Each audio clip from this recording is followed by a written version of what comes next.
Bien, donc voilà, je vais raccourcir un petit peu, la largeur de mon plateau. Je pense vraiment que je vais utiliser ça. Je viens de vérifier, il est pas mal symétrique. J'avais bien bossé quand je l'avais fait et j'ai bien eu raison de le garder. Donc voilà, je vais ramener ça à cette cote-là et ça devrait déjà être pas trop mal. Donc lui, il fait bien 240 de large. Et mon plateau fait 254 à peu près. 254, alors il fera un petit peu moins après une fois que je l'aurai dégauchi, parce qu'à partir du moment où je vais couper ici, je vais le repasser sur la dégo pour le remettre bien d'équerre, ça c'est une évidence. Donc voilà, ça nous fait 254 moins 240 si je ne m'abuse. 254 moins 240, ça nous fait du 14 tout simplement. Donc j'ai 14 mm. 14 mm à supprimer. Je ne vais pas supprimer ça d'un côté. Je vais essayer de faire quelque chose de symétrique. Je pense que ça sera plus joli. Donc 14 divisé par 2, ben c'est simple, hein, 7. 7, je fais 254, je vais donc retirer 7.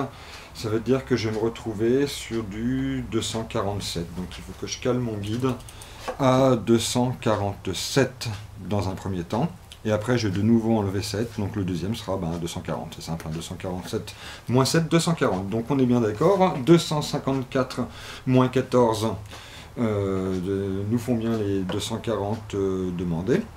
14 divisé par 2, 7, 254 moins 7, 247, et 247 moins 7, 240. Voilà, et ben je prépare la scie, et puis c'est parti. Voilà, donc tout est prêt. Il me faut juste mon casque. Et j'ai dit que je faisais une première coupe à 247. Ma hauteur de lame est bonne. Je fais une coupe à 247. 247.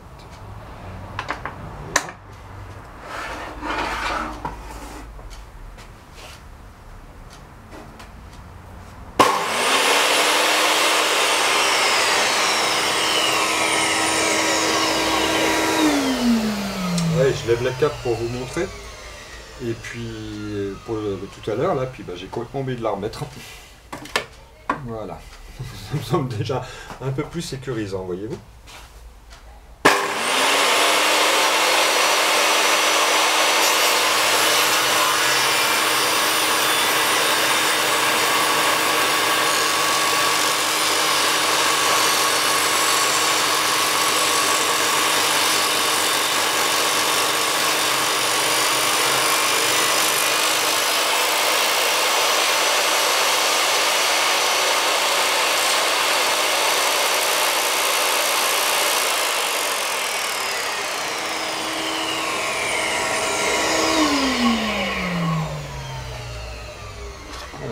Petite baguette de hêtre, ça je suis sûr que je pourrai faire quelque chose. Et je me cale ensuite à 240.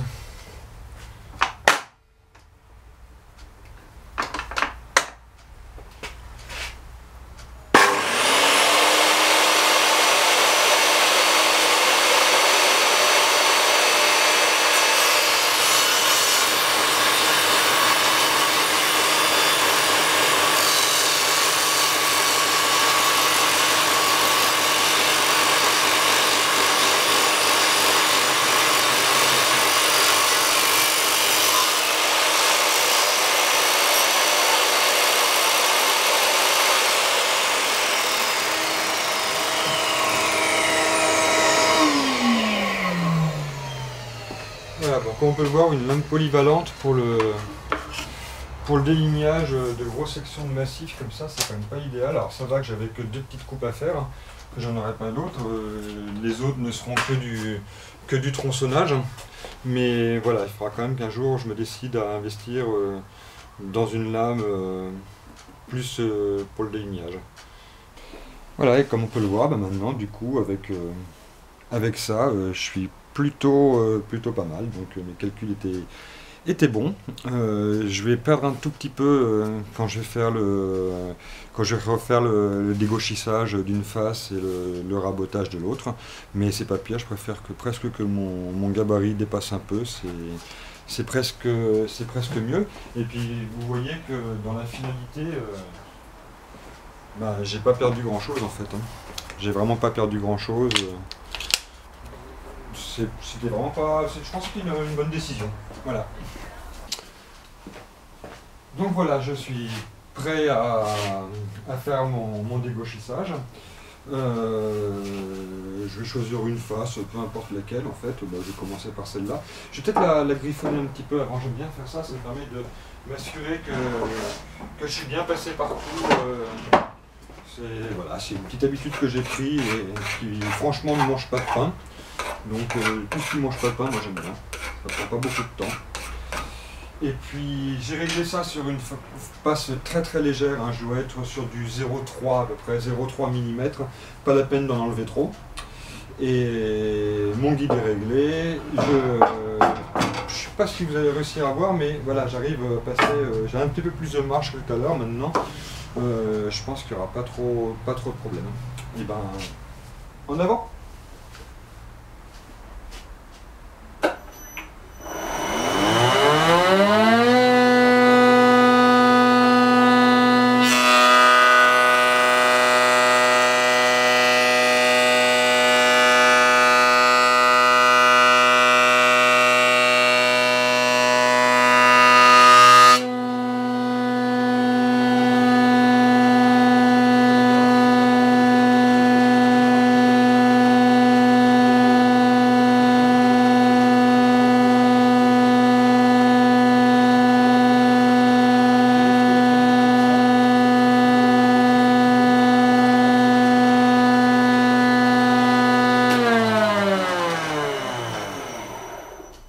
En fait, je suis un peu bête avec le casque anti-bruit, j'ai oublié un peu que je vous parlais avec le bruit de la machine que vous risquez de ne pas entendre. Je disais donc que c'était plutôt pas mal, c'est assez propre là comme on peut le voir. J'ai encore quelques toutes petites marques de crayon. C'est vraiment très faible. Alors j'avoue que j'ai essayé quand même de garder de l'épaisseur. Hein. Donc je suis pas sûr de repasser un petit coup pour éliminer ça.